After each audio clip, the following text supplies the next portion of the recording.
Good afternoon, everybody. We're very excited here at NASA, alongside our European friends from ESA, on this remarkable day where we get to share with you the first images from the James Webb telescope. And here is the first one now. Well, I'm sure you'll agree this truly is a stunning image. What we're seeing here is distances further away from Earth, far greater than any we've ever had the privilege of being able to record previously. In addition to this, I'm very pleased to announce that we're not only able to bring you images from across the universe, but also sound, which I will play for you now. Greetings, students of your biological technological seekers. We are Peugeot. We are bold. Resistance is futile.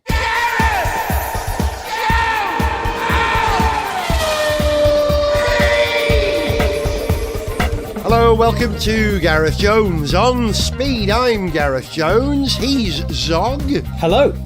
She's Sarah. Hello.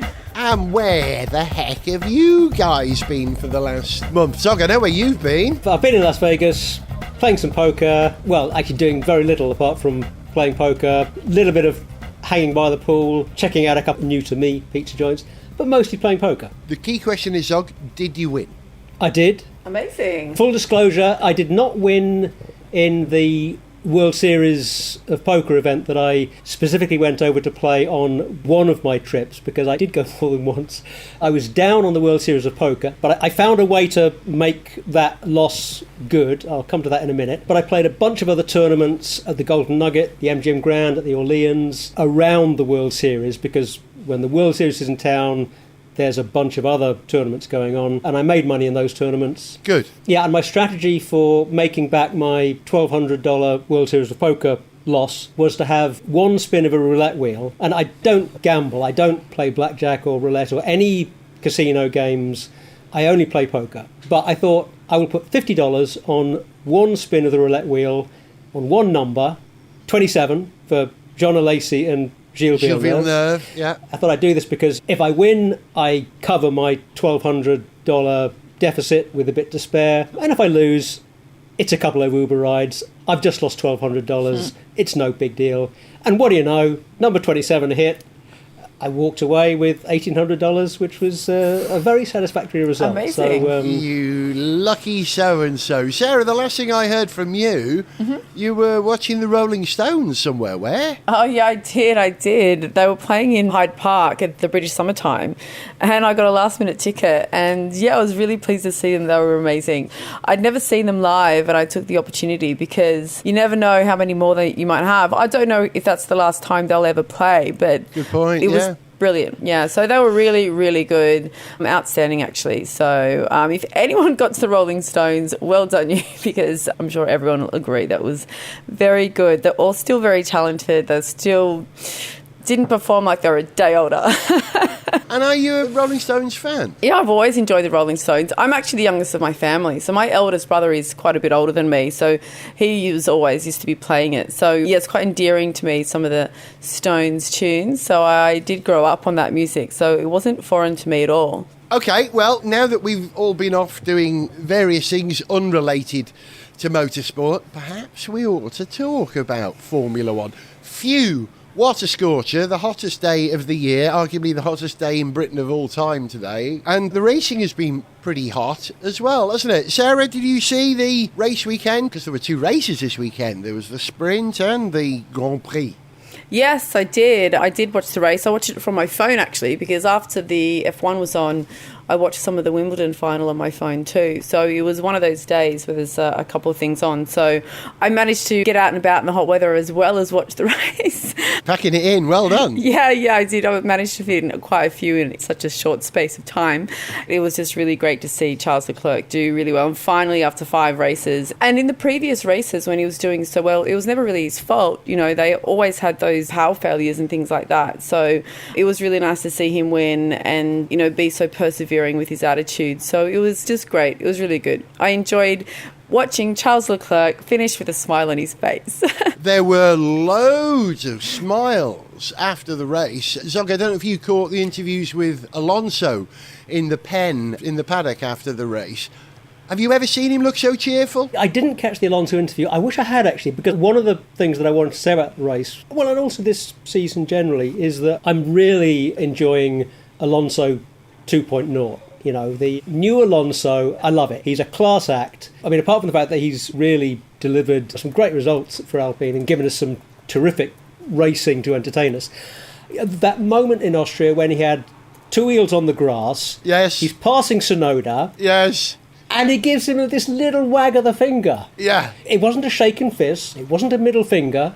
It was a judicious, stern wave of the finger as he passes him with two wheels on the grass. I thought, wow, can we please have some more of this level of skill and mastery of your craft that you can be in that extraordinary moment of close racing and it's demanding absolute concentration and control, that you've still got the brain space and the ability to give that little admonition. Beautiful. Loved it. It was one of my moments of the race. And that was in a race that had some tremendous racing, both at the front and back down through the field, and had the very satisfying end result of Leclerc actually getting a win that he thoroughly deserved after Ferrari have dropped the ball and just had bad luck with engine failures and other incidents, but also they've cost themselves wins. They've cost Leclerc, and they came good today. It's a great shame that Sainz had his problem. But worth mentioning also, they were super hot on the pit stop. There was a 2.1 and a 2.3 second stop. Not the fastest stop, though. I believe that went to, I'm not sure it was Ricciardo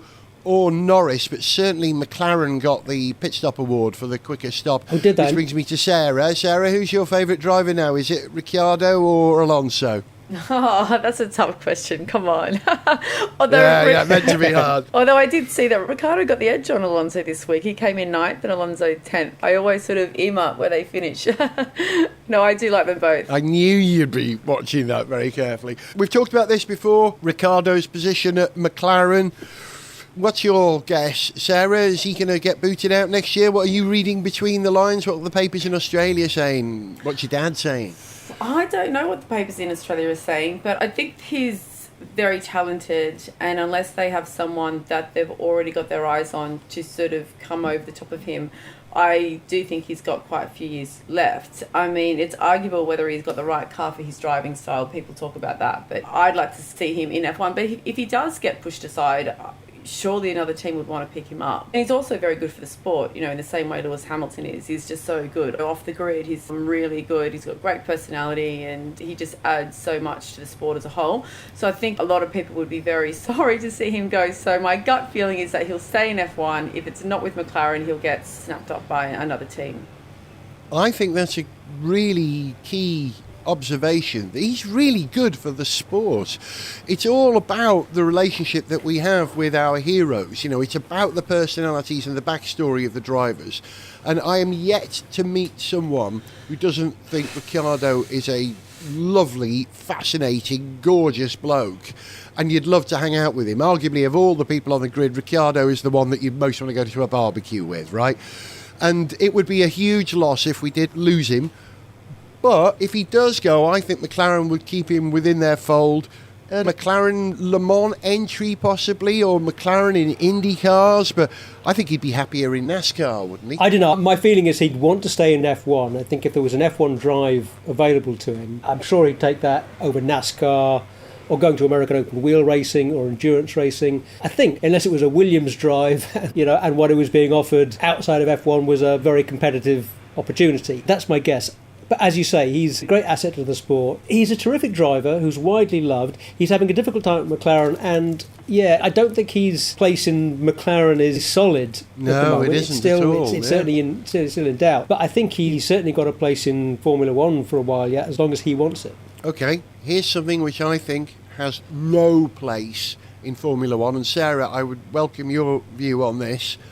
The behaviour of the Dutch fans, not just booing. Have you heard about what went on at the Austrian Grand Prix? Not to that detail, I haven't, so please tell me more. I'll elucidate. Yeah. I wish I wasn't saying this. I don't like the booing. I don't think we should boo in Formula One. That's not the nature of this sport. I don't think it's confrontational. The Dutch fans, a girl was sort of assaulted. She was a Hamilton fan, a Lewis Hamilton fan.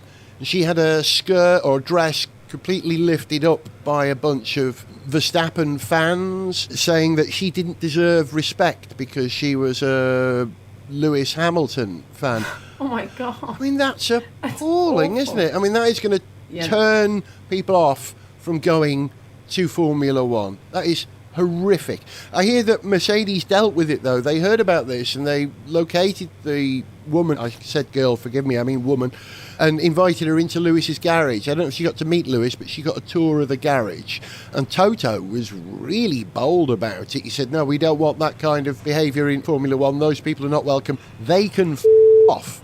And that was Toto's official statement on it, which is the strongest thing I think I've ever heard him say. Yeah. Oh, I mean, absolutely. I mean, that's disgusting behaviour. Just in society in general, that's just should not happen at all. That's awful. Yeah. I mean, no one deserves that. How does it make you feel about going to F1 races with a bunch of out-of-control fans? Oh, I mean, I don't know. I mean, I like who I like, in terms of the racing and everything, but I can't see myself getting involved in some sort of heated argument. But I mean, it wouldn't turn me off going, that's for sure. I would hope that I'd be able to handle myself in that situation. But, it would be very confronting if it was just you and a bunch of guys. Yeah, horrible. It was like your pack mentality. It's not fun, not only in sport, but just anywhere. Yeah. Correct. It's not acceptable, and my heart goes out to that poor girl, and well done Toto and Mercedes. If they put the awareness out there, I think that would be good, and it's good for the sport that they handled it probably the only way that they could, really. And you'd hope that the guys that humiliated her would be somehow reprimanded in some way. Held to account in some way. Yeah, of course. Yeah, you would hope that would happen, Yeah, football has dealt with bad behaviour for a very long time, and there are fans who are banned ever from going to matches. I don't know how they managed to engineer that, but they stop them from having season tickets at least. I don't see that being practical in Formula One. I don't know how you check the ID of every single person going into a race when there's 250,000 people there. How many people were at the British Grand Prix? 400,000 over the weekend or something. It was incredible. Apparently it was an absolute record. Really. No place for that, in my opinion, in Formula One. I believe in Formula One that we're a relatively intelligent bunch of people, apart from me, and that we should be a bit more sympathetic to other people's needs, and we should, most of all, respect our rivals. Yeah. In the 90s, I was a Damon Hill fan, and I wasn't a Schumacher fan, but that didn't mean I hated Schumacher. Do you know what I mean by that? And there's no place for that divisional politics in Formula One. Your driver is out there to beat every other driver. It's not one-on-one. It makes me angry. Sorry. Yeah, no, absolutely no. People should embrace a more respectful culture rather than a confrontational culture. Having said that, there were those problems, and there clearly were some problems in the crowd behaviour at the Austrian Grand Prix. There was also some quite poor fan behaviour at the British Grand Prix. I know a couple of stewards were roughed up. What? I think in the course of fans pouring onto the pitch. And if you have a look on the Autosport F1 forums, there were some first-hand accounts of some fan behaviour that don't do any credit to British Formula One fans, who are overwhelmingly, I would say, a lovely, terrific bunch of people to go and see a race with. Agreed. But it's also not uncommon, whenever you get any large group of people together, people en masse are not always entirely lovely. We should just encourage and embrace respectful, loving fandom rather than aggressive, confrontational, more tribal fandom. So, knock that in the head. Let's go forward with positivity. I heard Vettel talking about something after the race, something that had actually occurred to me many years ago. Vettel was talking about brake dust, and he was saying that the new configuration of the cars meant that brake dust was getting ploughed out of the rear end of the car, and he was absolutely peppered in carbon brake dust. Now, this isn't a new thing. Do you remember Mika Salo, when Mika Salo drove for half a dozen teams or more in Formula One? Yeah. Mika Salo had to go and have a lung operation to have flecks of carbon removed from his lungs. Yeah. And I actually bumped into him in Dubai. I was out in Dubai with A1 Grand Prix, and Mika Salo was there tugging on a hooker pipe in a beautiful bar by the side of the bay. So I went over to him and spoke to him. I actually interviewed him briefly for the programme and said, look, can I take a picture of you on the hooker pipe? He said, no, I better not do that. That's not going to go down very well. But I talked to him because he'd inhaled lots of carbon brake dust, and it was a concern even back then. So this is 15 years ago? But it's great that Vettel is flagging up that sort of thing. We mentioned on the programme a couple of weeks ago, Alex and I, we were talking about how tyres are a great source of carbon particulates now as well. And Vettel has made this sort of green message his thing in the way that Lewis has taken on diversity as his thing. I think Vettel is trying to stand up for what he believes to be the right things. The more I hear from Vettel, the more I like him. My only concern is I'm not convinced he's the fastest driver anymore. Well, he's not, no. But I agree that he's using his position, using his public visibility for good on the whole. And we know in all kinds of cases that fine particulates, all kinds, turn out to be bad for you if you're exposed to them over any significant period. Whether it's asbestos, silicate stuff, coal dust in mining, plenty of other examples. So it wouldn't be at all surprising if carbon brake dust was bad for drivers. But it also shouldn't be a terribly tough nut to crack once you're aware of the problem, to tweak probably the airflow over and around the car, or particularly the airflow in and around the cockpit, to really minimise a driver's exposure to any brake dust. You're not going to stop brake dust coming off the discs, I'm sure. No. But you should be able to stop the brake dust getting to the driver. I remember a few years ago there was discussion as to whether Formula One should actually return to steel brake discs rather than carbon steel or carbon. And because it would primarily give them longer braking distances and increase overtaking. And if it has an environmental benefit, then there's another reason for considering that. But it does seem counterintuitive for a sport built on the pinnacle of technology to move away from the greatest technology available to a simpler technology. How they square that circle would be a tricky one, wouldn't it? Yeah, let's see. Gareth. Sarah. I know you guys are getting very technical, but I've just got a bit of F1 breaking news that's come up on my phone. Okay, yeah, go for it. I'm wondering if you're interested. So anyone that still has any gripe about last year's World Championship win between Lewis Hamilton and Max Verstappen. So we've got former F1 race director Massey leaves the FIA. So it's confirmed that the former F1 race director Michael Massey has decided to leave the organisation. So they've released a statement that he's decided to leave the FIA and relocate to Australia to be closer to his family and take on new challenges. You know, he's probably suffered quite a lot. I mean, considering a lot of Hamilton fans are very much against him now, but that's him. The FIA thanks him for his commitment and wishes him the best for the future. Breaking news. That's great. Live news whilst we record the show. That's hilarious. Well, yeah. Wow. So just in case, there you go. Yeah. Oh, I think it's been very difficult being Michael Massey for the last few months. I'm sure he has found it as painful as anywhere else in what they call the Piranha Club, and you know, he's become a scapegoat. But I will defend him. The decisions he made were wrong for the result, but that he was arguably entitled to make those decisions, in my opinion, because the race director, his judgment is more or less final, isn't it? Well, I think you're right that he was entitled to make the decisions as race director, but when you have the responsibility of being race director of a Formula One World Championship race, you should make good decisions, not bad decisions. Fair enough. I do feel for the guy. I'm sure he's taken a lot of flack and had a lot of abuse, which must have been difficult for him, and I can only feel for him in that respect and sympathise. But it's because he made a very bad decision at an absolutely critical race, and for me there's no defending that. He deserved to lose his job. It'd be interesting to know whether he jumped or was pushed from the FIA. But yeah, he deserved to lose his job for making such a hash of that decision. It was a mess.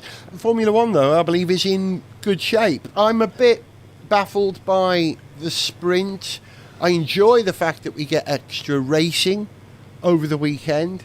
I continue to see the sprint as part of qualifying. I think we ought to call it the qualifying sprint, because you're deciding the start position for the big race, and it's okay to award points for it. And I don't think we should have a separate sprint championship, but I do enjoy the race, and both the sprint and the Grand Prix were fantastic this weekend. I was up in North Wales doing family things this weekend. I managed to avoid any social media in the results and was able to watch the sprint immediately afterwards, and it was spine-tinglingly good. But the question is, to both of you, why were the cars all over each other at Austria? We saw more passing and cars grouped on the same piece of track than we've seen in ages. Why did the A1 ring give us that, do we think? I'm not sure I could give you a good answer to that, but you're saying Formula One is in good shape at the moment. I think part of the reason that we saw a lot more close racing in Austria, as we saw at Silverstone, is that the change in the aero regs has more or less achieved what it was supposed to do. It's achieved one of its objectives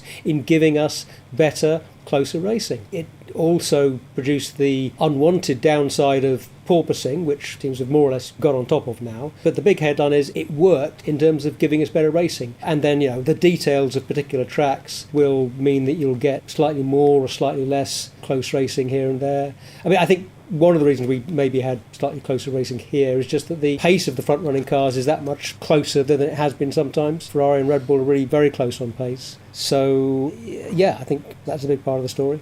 The midfield were basically all in the same car, I think, at the weekend. At one point we had, was it Ocon, Alonso, Zhu, Tsunoda? I can't even remember. There were 5 cars. It was like watching the Red Arrows. They were all manoeuvring and re-manoeuvring around each other and constantly swapping for several laps. It was glorious. Yeah, there were a couple of those sort of, midfield multi-way scraps along the way that, was really very entertaining race. One other thing we might just say about the midfield racing, and this applies to Silverstone as well, is it's nice to be able to say that Schumacher put in a good performance, great performance in fact. He's been, after a long period when he's really been, I'm sure, to Haas a bit of a disappointment, and a rather expensive disappointment due to all the crashes, he's been racing beautifully. He's been attacking, defending really nicely, and maybe he's turned a bit of a corner. And gone onto the straight and passed Lewis in the process, I think, yeah. Well, let's not get ahead of ourselves. It was really nice to see Lewis and Schumacher battling, because Lewis never got to race against Schumacher Senior. Right. So if ever there is an example of like the new guard coming through, I think this is it. Sarah, how's the next few races going to play out? What's the next race? France, isn't it? Who's going to do well in France? France and Hungary, then Belgium. I just think we'll still see the battle at the top between Red Bull and Ferrari. So I think that's how it will play out. I don't see Mercedes challenging them too much. I was looking at the driver standings earlier, or the constructor standings. So it looks like it's sort of Red Bull's at the top, then Ferrari, then Mercedes, then McLaren, who's actually on equal points with Alpine. Yeah, I think the battle there will be between McLaren and Alpine, but I do think it will just continue being Red Bull, Ferrari, Mercedes, to be honest. I think you're right. Who's your money on for the championship at this point? Leclerc or Max? I do think that Leclerc is probably the better driver on a good day when he doesn't have any car issues. So if Ferrari can sort that out for him, hopefully he'll come back and leapfrog over the top of Verstappen. That would be my wish. I have made up my mind now. I've always admired Max. I know his dad. I knew Max when he was a toddler. Him racing against Lewis, who I followed for a long time, meant I was going to follow Lewis last year. But this year, I want Leclerc to win the championship over Max, because I think Leclerc acts with gentlemanly dignity. He's a lovely guy. And whilst I'm not saying Max is a bad guy, but the behaviour of his fans has made me less inclined to support Max than I would have done normally. And I love the Dutch. I adore the Dutch. They're some of my favourite people on the planet, bar none. But what's going on at the moment means, no, sorry, I want the gentleman to win. Would you two agree? First of all, Zog, would you agree? In terms of championship prospects, head says Verstappen, heart says Leclerc. Yeah, no, like you, I think I'd love to see Leclerc winning this year. My admiration of Verstappen is a little bit tempered by his overly aggressive style sometimes. Yeah. I think he's just a little bit too prepared to sharpen his elbows and get them out in races in a way that I don't really like to see. And for me, I prefer Leclerc's style as a driver, and yeah, he is terrifically fast. Go Charles. How do you feel, Sarah? Yeah, no, exactly. I'd like to see Charles Leclerc win. You know, it's possible, so fingers crossed and we'll see. Hey, we've still got a long way to go in this season. There's another 29 races, aren't there, this week? Or something like that, roughly. Sarah, we're going to bid you farewell. Thank you very much indeed. Thank you. In the second half, more motorsport discussion with me and Zog. Say bye, Sarah. Bye.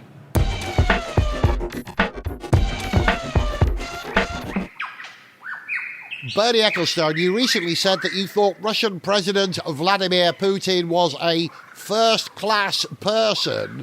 Lovely bloke. And that you would take a bullet for him. Yes, that's right, yes. Well, here's one from the people of Ukraine. You ruddy wazzock.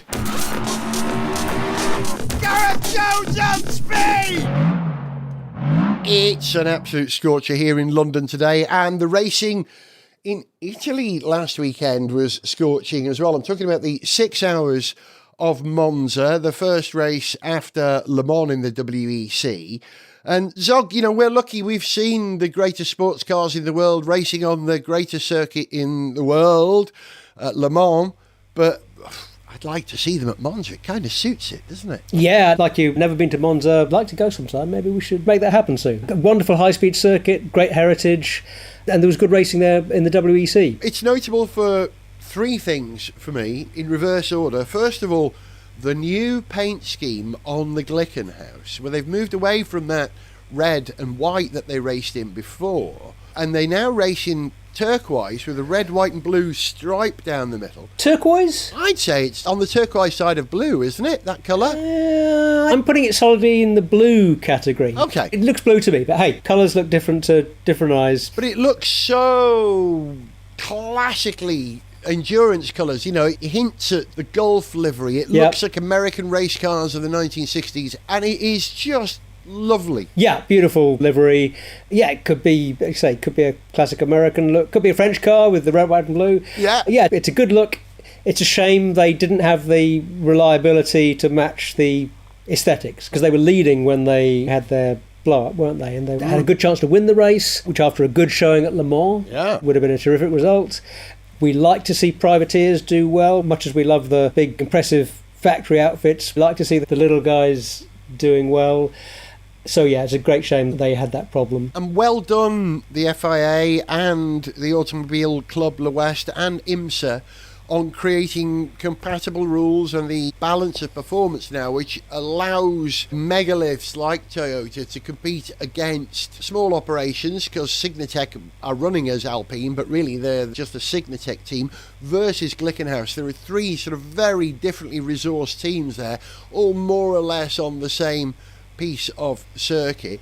But the big thing really is the debut of the Peugeot 9X8. I have to think about how I say that, because it's unusual having a Peugeot without a zero in the middle. What a car! We all saw the pictures of it as it debuted, but the fact that it looks the same now that they're racing it as those sort of concept pictures we saw is unbelievable. I don't think it looks like a race car. It looks like a show car, mainly because it hasn't got a rear wing. Well, it's interesting you mentioned the rear there. I just love that front end, that sort of, you know, enormous kind of matte black grin that it's shoving in your face. Yeah, it's a terrific looking car. Absolutely love it. And the treatment of the lights, the way that they've done the LED or the laser lights or near laser lights, whatever they are. Yeah. Those three stripes, which are like a lion's claws tearing at you, which is the Peugeot symbol from their lion. And here's another thing as well. You know the Peugeot logo in the centre of the what would be the grille, the mouth of the car? That's actually an air intake, which is taking air to feed the motor, cool the engine, cool the electronics, cool the brakes. And that's something I thought, I'm going to come down an octave, I got a bit excited there.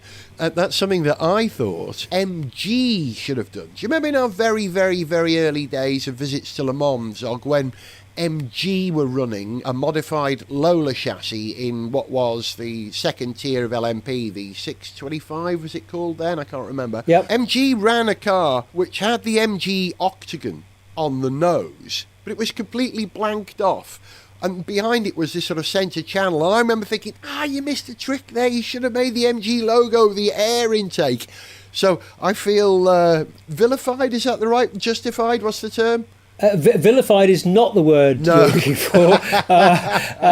What's the opposite of Hang on, what's the word? You feel vindicated. That's the word. Vindicated. Vindicated. Thank you. I feel absolutely vindicated that Peugeot are doing this, and the car seems to be relatively quick. Not there on reliability just yet, and they're a brand new team effectively, you know. So the idea of them starting immediately after Le Mans and having the whole season to prepare for next year's Le Mans is a sound strategy, isn't it? Yeah, and now that we're starting to see the hypercars, the big manufacturers' hypercars coming in, we're getting a better idea about what the next few years of Le Mans is going to be like, and I like the look of it. Just to come back to what you were saying about that air intake, though, just to clarify, so I've just pulled up a picture of the front now. So what you're saying is that Peugeot shield that is in the middle of a rectangular section of the grille in the middle there, rectangular channel.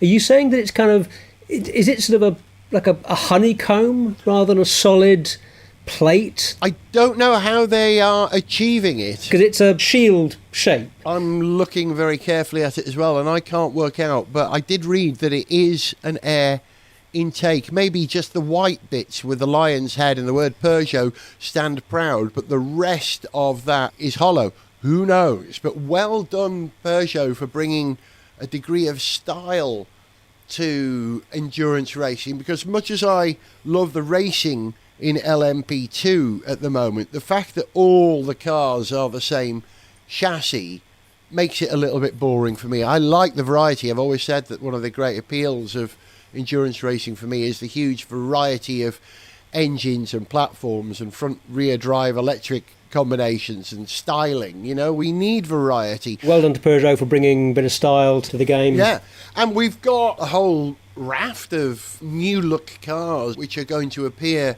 over the next few months. The Penske Porsche and also the Cadillac. I'm thrilled to have Cadillac back in international endurance racing. Again, these are all stock LMP2 chassis with a engine from the manufacturer and different body styling to make it look good. But I think the cars are going to look good. I like the variety. I like the big manufacturers in the sport. And who else have we got coming as well? Ferrari. Their LMH made its debut at Fiorano recently, and that's going to be lovely having Ferrari back in the top level, isn't it? Yeah, it's been a long time since we had Ferrari at the sharp end of Le Mans and endurance racing. You know, they've been tremendous in the GTE categories, and yeah, for years been giving us tremendously entertaining racing. But yeah, to have them back at the top category will be a very welcome development, particularly when they're going to be going toe-to-toe with Peugeot and Porsche, and yeah, it's going to be terrific. But for me, one of the most extraordinary things at the 6 Hours of Monza was a crash that Henrique Chavez survived when his TF Sport Aston Martin arrived at a set of sausage curbs sideways. Yeah. Launched the car into the air, but the impact with the sausage curb popped the door off the car entirely, and then the car spun, landed on its head and skidded down the track. It kind of reminded me of the awful Aston Martin crash in Casino Royale where Daniel Craig Bond swerves to avoid his girlfriend in the middle of the road. And it was the most dramatic Aston Martin crash I've seen since that moment, and I'm thrilled that Chavez was able to walk away. That was terrifying. Yeah, it was a nasty flip, and testament to the overall strength and integrity of those designs that he walked away from that okay. But yeah, you do wonder whether those sausage curbs, whether they need to rethink those at all. It's a difficult thing though, because you need to have ways of discouraging drivers from running wide, from cutting corners, and I think it's quite hard to come up with ways of dissuading drivers from taking the line that you don't want them to take, without also making that line more dangerous under some circumstances. Yeah. You know, whether it's having grass or gravel or having curbs of some kind, they can all have safety impact one way or another, to do with digging in, making a car flick up, allowing stuff back onto the track that's then going to make another vehicle more likely to have an accident in that spot, to skid in that spot. Yeah, it's very hard to see how you can corral the drivers, corral cars to keep them on the track without compromising safety.